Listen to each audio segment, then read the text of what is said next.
Bonsoir et bienvenue à vous, bienvenue à tous sur la chaîne Les Tarots d'Enae. C'est un plaisir pour moi de vous retrouver pour ce tirage très particulier qui va donc durer un an. Un tirage que j'espère que vous allez revoir peut-être plusieurs fois car il s'agit du tirage de l'année 2025, mois par mois.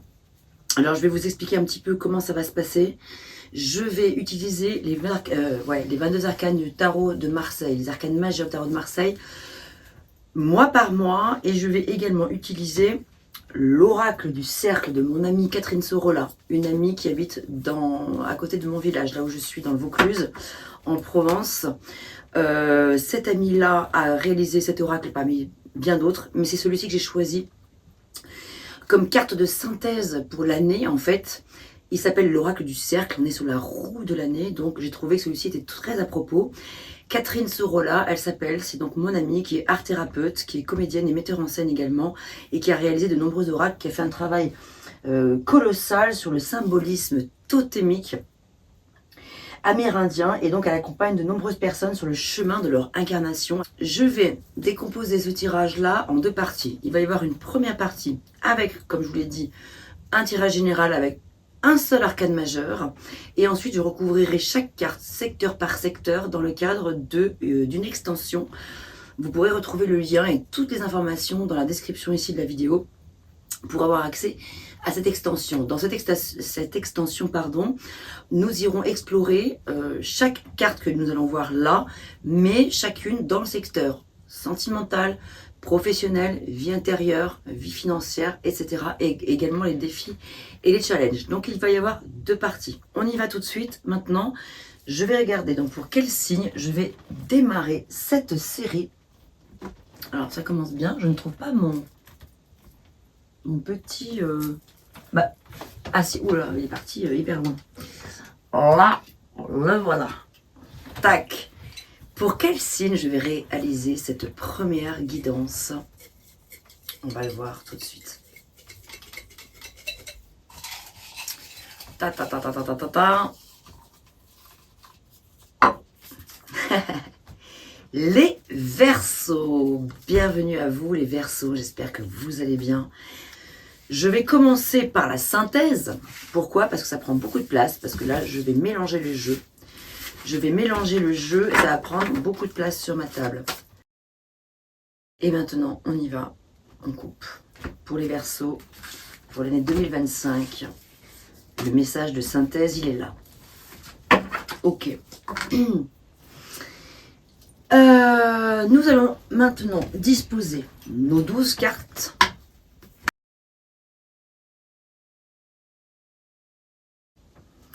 Allez, c'est parti. On y va, on va découvrir ensemble tout de suite ce qui va se passer pour le mois de janvier. Waouh, ça démarre très fort. Nous avons le soleil qui nous parle de joie, de lumière, de mettre de la lumière dans votre vie, de la nouveauté, de la chaleur ici. On a beaucoup de chaleur qui se dégage de cette carte. Regardez comme elle est belle, le soleil. Ici, avec le soleil, vous démarrez sur un nouveau chapitre de votre vie, donc un nouveau chapitre, une nouvelle année, bien sûr. Voilà. Janvier, ça démarre très fort sur les chapeaux de roue avec le soleil qui va vous apporter de l'illumination dans vos idées en général, dans vos projets d'une manière générale. Ici, on est vraiment sur une notion de joie, d'optimisme, de naissance, de renaissance et aussi de succès. C'est super.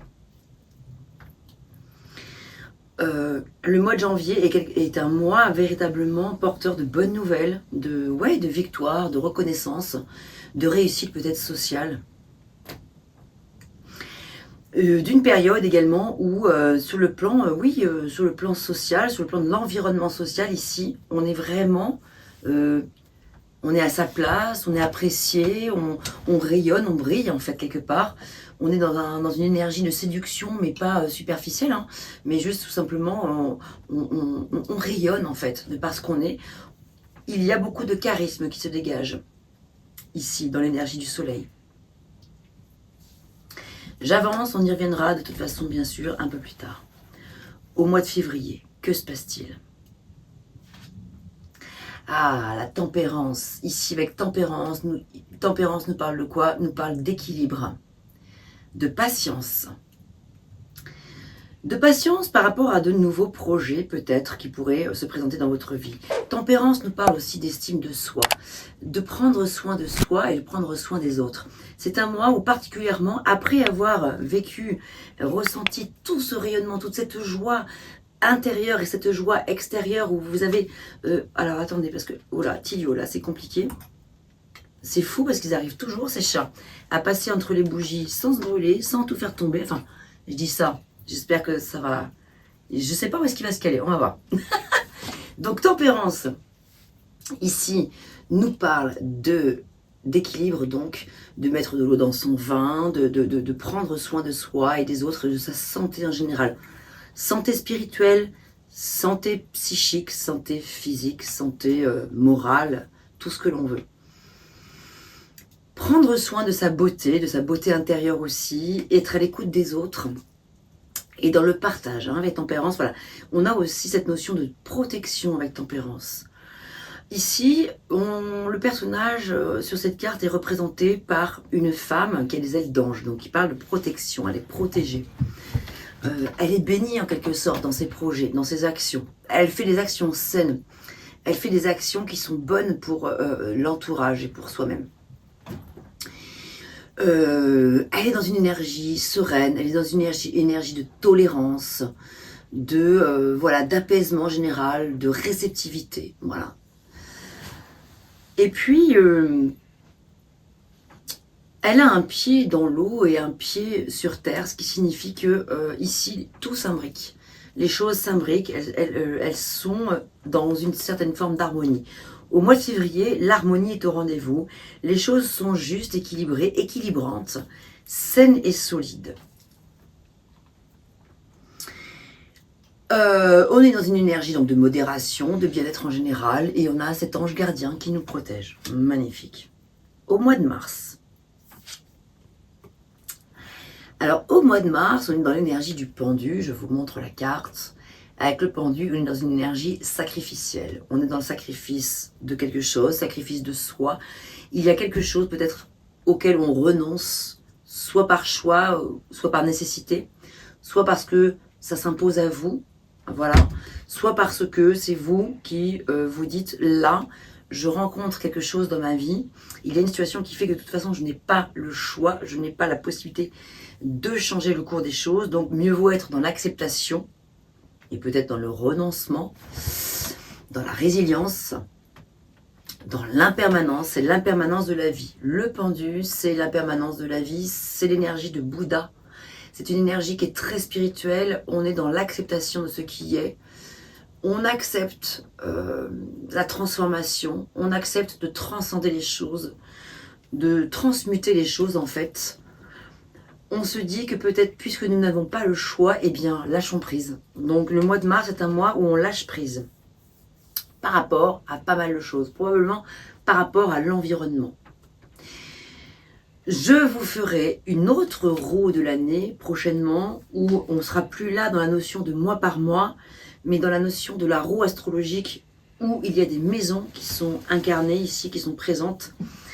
Je vous parle de ça parce que ici on est sur le mois de mars, mais dans la roue astrologique, ici on est sur l'environnement. L'environnement, pas forcément social, mais l'environnement, nos ressources financières, l'environnement professionnel, l'environnement en général.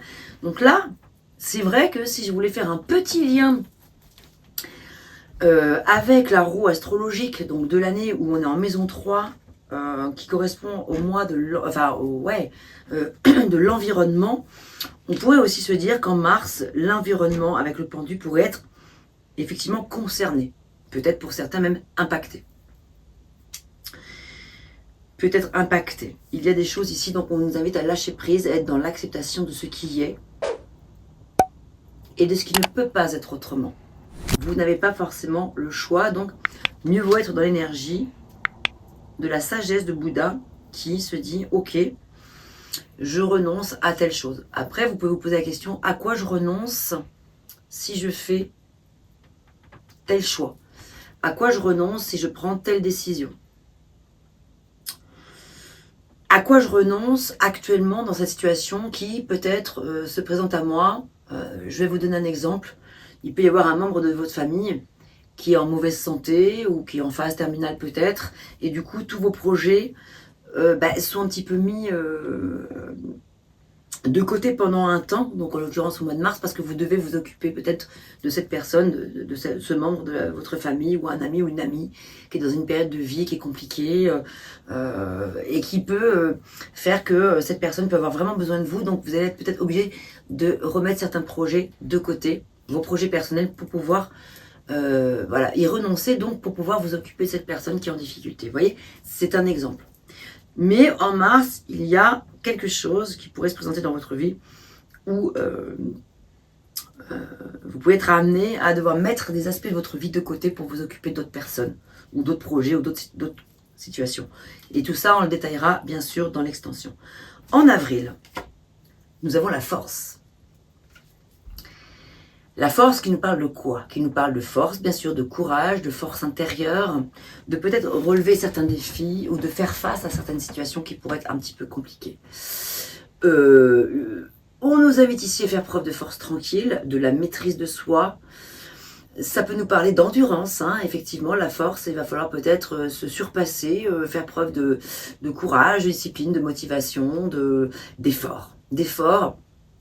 Et d'y croire. Hein. Ici, c'est une invitation à y croire très fort. Croire en soi, croire en quelque chose. Ici, on est sur la maison 4 qui nous parle du foyer également. Hein. Si je le ramène bien sûr à la roue astrologique de l'année, tirage que je ferai ultérieurement. Mais déjà, moi, je ne peux pas m'empêcher de regarder quand même que ici, en maison 4, on est sur l'énergie du foyer. Donc, ça peut concerner le foyer. Ça peut concerner le foyer. Ici avec la force, donc voilà, on est dans une période où ici, peut-être qu'il va falloir faire preuve d'autorité aussi pour certains, d'une certaine forme de rigueur, attention à ne pas tomber dans une certaine forme d'arrogance, parce que ça peut être le risque aussi avec la force, hein. Je vais vous en parler dans ses bons côtés et dans ses moins bons côtés. Effectivement, après avoir connu la période du pendu au mois de mars, qui peut être un petit peu compliquée,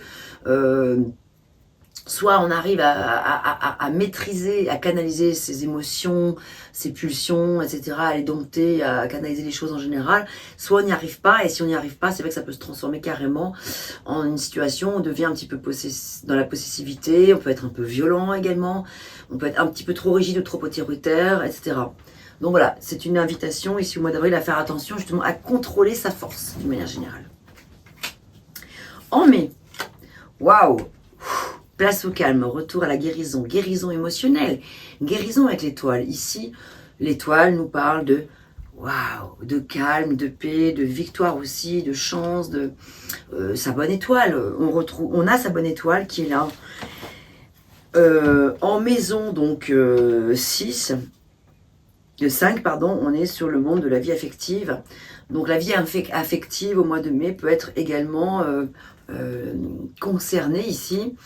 Ici, avec l'étoile, on nous parle donc de guérison émotionnelle, de satisfaction générale, le fait d'être à sa place, le fait d'être sur le bon chemin d'une manière générale. C'est une carte qui parle d'espoir, d'optimisme, aussi de beaucoup d'espoir, c'est aussi les mystères, et aussi c'est le fait d'être peut-être dans une certaine forme de, quelque part, de prudence. En tout cas, on est sur des souhaits exaucés. Donc ici, il peut y avoir la guérison dans différentes sphères de votre vie. Voilà. On peut voir qu'ici, mars et avril peuvent être des mois un peu compliqués. Et ici, retour au calme et à la guérison avec le mois de mai. En juin, nous avons le mât. Super. Nouveau départ en juin. En juin, on part à la quête de quelque chose de nouveau, quelque chose un nouveau départ, retour à l'insouciance, retour à la candeur, retour à l'innocence, retour à pas mal de choses qui font du bien. On découvre de nouveaux horizons, on commence un nouveau cycle et on retrouve aussi le plaisir, des plaisirs simples, de son enfant intérieur aussi, le fait d'être innocent peut-être. Voilà, au niveau des activités, de manière générale, ici, en juin, on part sur quelque chose de nouveau. Voilà, il y a quelque chose qui redémarre en juin. En juillet, la papesse.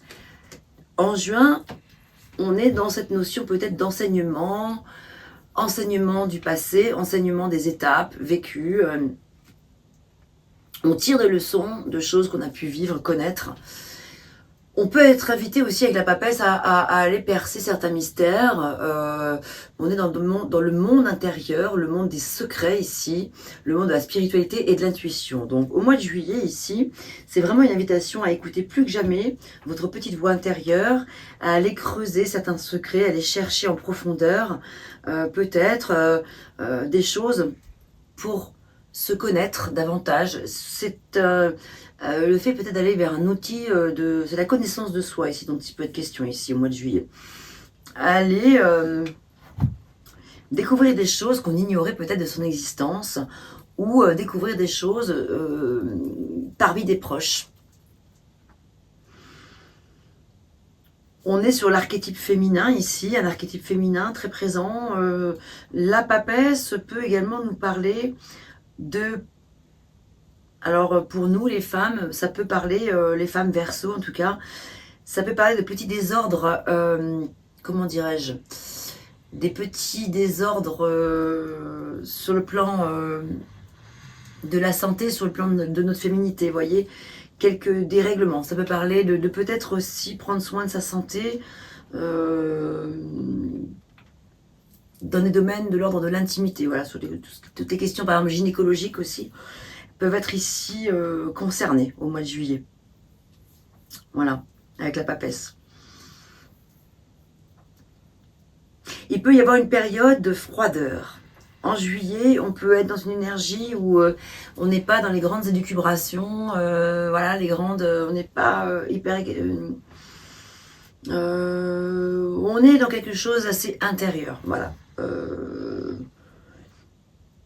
C'est pas forcément un mois pour les femmes Verseau où il va y avoir beaucoup de chaleur qui va se dégager spécialement. Pas forcément, ça parlera pas forcément à tout le monde, mais pour certaines femmes, il va y avoir une période un petit peu, on s'intériorise, on s'occupe de son soi, notre côté yin, voilà. En août, ici, on a le pape. Ah bah décidément, la papesse, le pape, ah oui, juillet et août, ça va être des mois qui vont être assez... centré sur des questions spirituelles, des questions intérieures. On retourne à soi, hein, clairement. Hein. Donc, après le mois de juin, où on démarre un nouveau cycle avec le mât, on va avoir des activités qui sont un petit peu inconnues. Ici, avec la papesse, dans son rapport aux autres, on peut être amené à être plutôt dans un désir de retour sur soi. Et en août... on peut être tenté de vivre des choses. Libre à nous de savoir si on va y aller ou pas. Est-ce qu'on va pas plutôt être en août dans une énergie où on va vouloir se rassembler, être plutôt dans une énergie de discrétion. C'est très calme, hein, la papesse aussi est très discrète. Une énergie de discrétion, une énergie peut-être d'intégrité, de se rapprocher de ses valeurs. Peut-être qu'ici, on est tenté par des choses, mais en fait, on se dit quand même, je suis pas sûre ici, là, j'ai plutôt envie de me rapprocher peut-être de personnes dans mon entourage qui sont peut-être plus significatives dans ma vie, de manière générale. En tout cas, on est sur l'énergie de l'intégrité avec le pape. Voilà, la tradition, le conformisme, les règles en général, et l'enseignement et les apprentissages. J'ai l'impression que juillet et août, ça va être 2 mois où on va être vraiment dans une énergie d'apprentissage. Ça peut être le fait d'apprendre une nouvelle passion, apprendre une nouvelle formation, démarrer un nouveau cycle avec le MAC. On aura démarré déjà en juin, juillet, août. Peut-être qu'on va démarrer...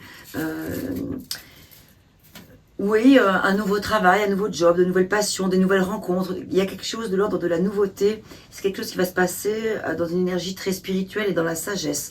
En septembre, le mois de la sagesse justement, là on a la tour Maison Dieu. Il y a une grande bousculade ici.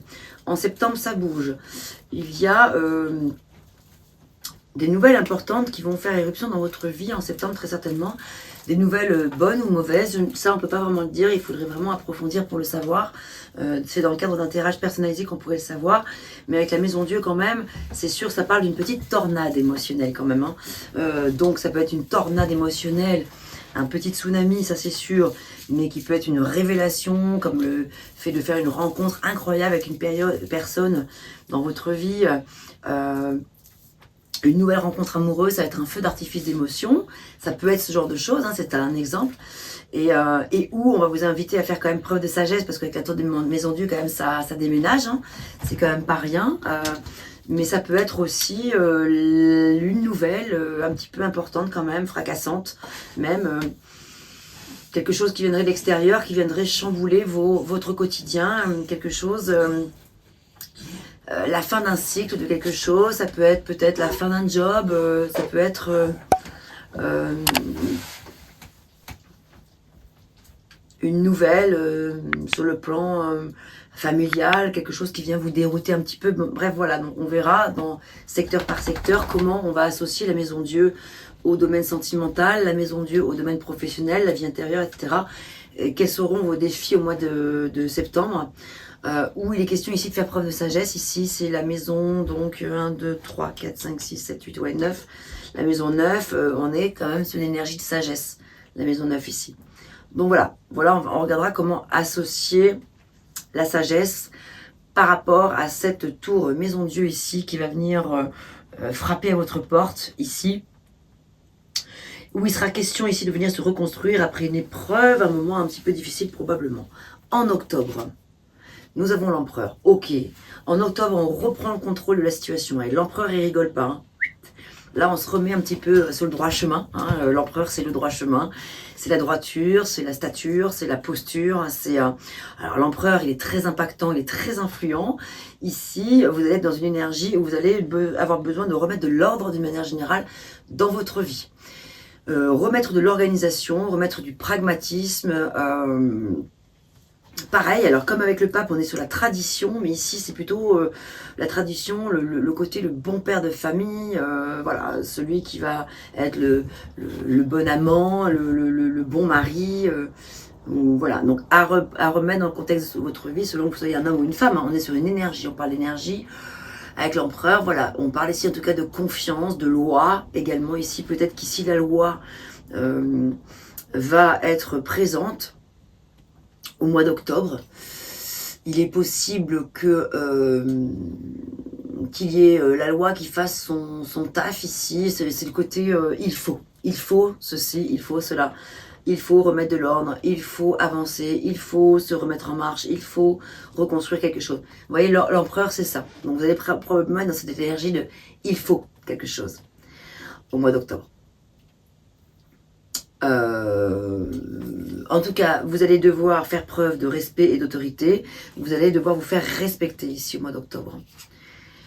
En novembre, le jugement, là, c'est la sentence, c'est le verdict. Alors, le jugement, c'est l'appel de l'âme. Ça va être le moment important en novembre 2025 où il va falloir écouter clairement les messages de là-haut. Hein. Le jugement, c'est l'heure est venue d'écouter peut-être sa mission de vie, sa vocation, prendre en considération que les décisions qui ont été prises là juste avant, il va falloir vraiment les acter. Vraiment, c'est-à-dire c'est en octobre, on remet de l'ordre, on remet de la structure dans tout ça, on se réorganise, mais par contre en novembre, là, on n'est plus au moment de se projeter, on est au moment de agir. Donc le mois de novembre va être un mois d'action, il va falloir prendre conscience que l'appel est venu, le moment est venu de quelque chose d'important. On le regardera secteur par secteur. Et en décembre, nous avons le diable, les défis, le diable. Ici en décembre, ça va être un mois assez important sur le plan de... des tentations, voilà aussi là, on a vu les tentations ici, mais c'est pas les mêmes, celle avec le pape, celle du diable. En plus, le diable c'est l'ennemi du pape, le pape c'est l'ennemi du diable, voilà. Hein, donc, le diable, ça va être le fait de briser les chaînes. Ça va être le fait de se défaire de peut-être soit de schémas répétitifs ou se défaire d'une situation de dépendance, dépendance à une drogue ou dépendance affective ou dépendance à des jeux, je sais pas, ce sont que des exemples. Mais il va falloir briser les chaînes de quelque chose qui vous impacte. Avec le diable aussi, c'est vrai que c'est quand même le fait de se libérer, voilà, d'influences qui sont toxiques, négatives, pour pouvoir repartir libre. Donc en décembre, il va y avoir, en plus ça va être votre défi, hein, c'est la maison 12, donc c'est la maison des défis, donc c'est vrai que il va y avoir comme ça quand même quelque chose de très challengeant. ici. Donc on le regardera plus en détail avec les challenges. Mais ici, voilà, ça va être le fait de faire face à des situations. Alors ça peut être aussi le fait d'être tenté d'aller vers des zones un petit peu, vous savez, c'est un peu le monde un petit peu obscur qu'on a tous au fond de nous, où on va regarder dans les profondeurs, c'est l'âme des profondeurs en fait, le diable, les tentations, ce qui nous attire et où on sait très bien qu'il ne faut pas forcément qu'on aille, mais en même temps on a envie d'y aller quand même, et libre à vous d'y aller ou pas, parce que peut-être que aussi toutes les expériences ne sont pas bonnes à vivre, mais parfois on a besoin de les vivre quand même. Donc ce sera à vous de voir si vous allez succomber à la tentation ou si vous allez résister. Et là, c'est l'univers qui va se mettre face à vous, qui va vous mettre dans la vie, au mois de décembre, des situations où vous allez devoir faire face à est-ce que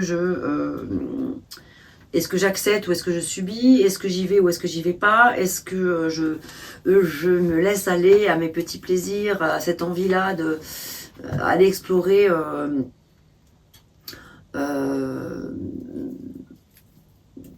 des choses ou pas. En fait, c'est ma part d'ombre, ce sont les parts d'ombre qui sommeillent en chacun de nous, le diable, qui vont être mises en lumière ici, qui vont être présentées à vous. Donc effectivement, ça va être un mois important, le mois de décembre 2025, où vous allez devoir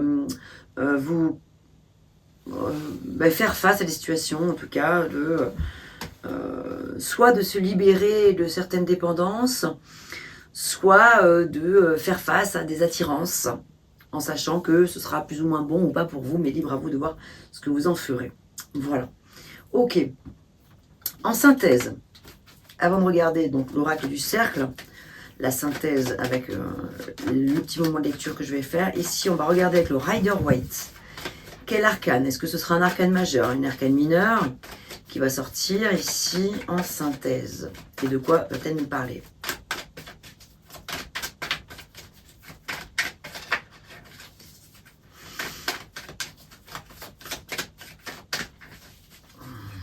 Alors, pour les Verseaux, en synthèse pour l'année 2025, hop là, elle est ici. Elles sont ici, mais du coup, regardez, vous en avez deux. Nous avons la force qui revient avec le 4 de coupe. Donc, c'est une année, effectivement, où il va y avoir certainement pas mal de défis, pas mal de situations qui vont vous demander de faire preuve de courage et d'endurance.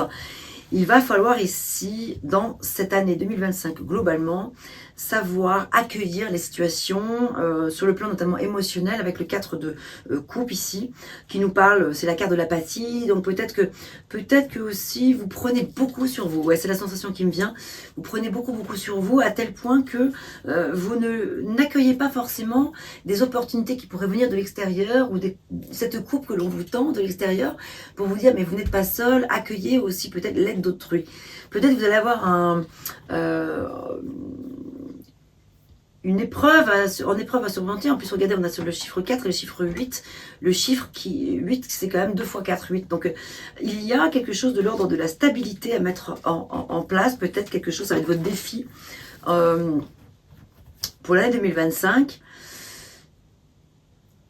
À la fois accueillir les encouragements qui vous proviendraient de l'extérieur, et puis faire preuve de force et de courage beaucoup pour dépasser certaines peut-être situations qui peuvent être plus ou moins, selon les mois, difficiles ou pas, mais en tout cas faire preuve de force intérieure, de force tranquille. Savoir canaliser peut-être vos pulsions, vos émotions d'une manière générale. Nous allons découvrir maintenant la carte de synthèse. Je vous lirai le message. Oh, nous avons la lune ici, l'intuition. Je vous lirai le message donc dans la synthèse, dans l'extension pardon, que vous pourrez retrouver dans le descriptif de la vidéo. Si vous êtes intéressé pour aller plus loin, je vais aller développer donc secteur par secteur et vous lire le message de la lune. On est dans le monde de la réceptivité ici, de l'intuition. C'est une année qui va être capitale pour vous sur le plan de l'intuition, sur le plan aussi, peut-être, avec la lune, j'aime dire que vous avez des capacités peut-être médiumniques en fait. La lune, elle est très réceptive, elle est très sensible. Vous pourriez avoir des visions, des choses, des révélations importantes ici, de l'ordre de l'inconscient. Le rêve va prendre une place importante dans votre vie cette année. Vous n'allez pas forcément montrer les choses, les garder, ça va être un monde assez intérieur. D'ailleurs, on voit qu'avec la papesse et le pape, juste après, particulièrement dans l'été 2025, vous allez être dans un monde assez intérieur. Voilà, si vous avez envie d'aller plus loin, d'écouter la lecture qui va suivre, secteur par secteur, n'hésitez pas à aller dans ma petite boutique en ligne sur mon site internet pour vous procurer l'extension de ce tirage. Merci à vous, en tout cas, d'être resté jusqu'au bout, si vous êtes resté jusqu'au bout, et à tout de suite pour les personnes que je vais retrouver dans l'extension. Et si vous voulez une guidance personnalisée, n'hésitez pas à me contacter également. Merci à vous et portez-vous bien les amis Verseau. À bientôt.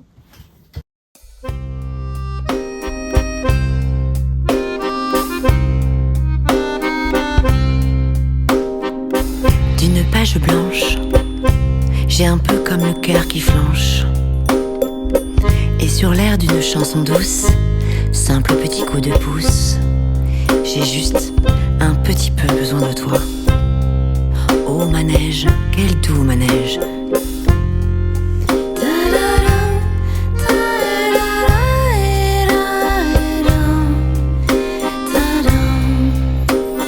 D'une page blanche que me chantes-tu Marie? D'une scène blanche qu'entends-je au loin d'ici? Mais sans moi des tourments, tu en as mis du temps. Tiens, neige te voilà.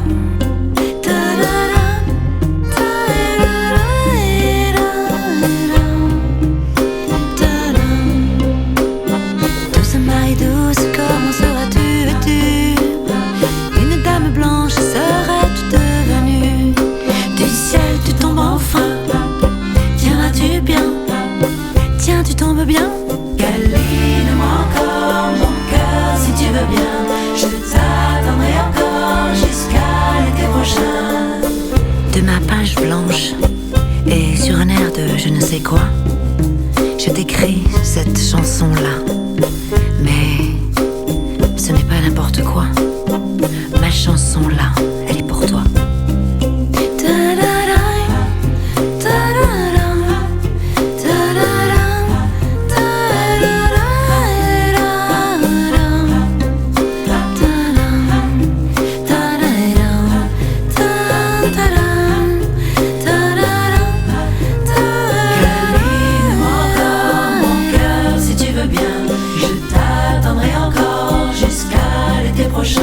Câline-moi encore mon cœur si tu veux bien.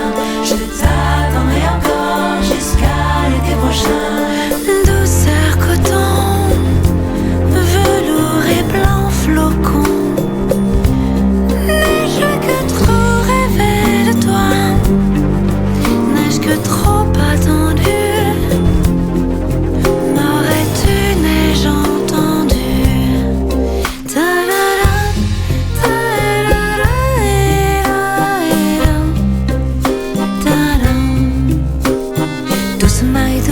Comment seras-tu vêtue? Une dame blanche seras-tu devenue? Du ciel tu tombes enfin. Tiendras-tu bien?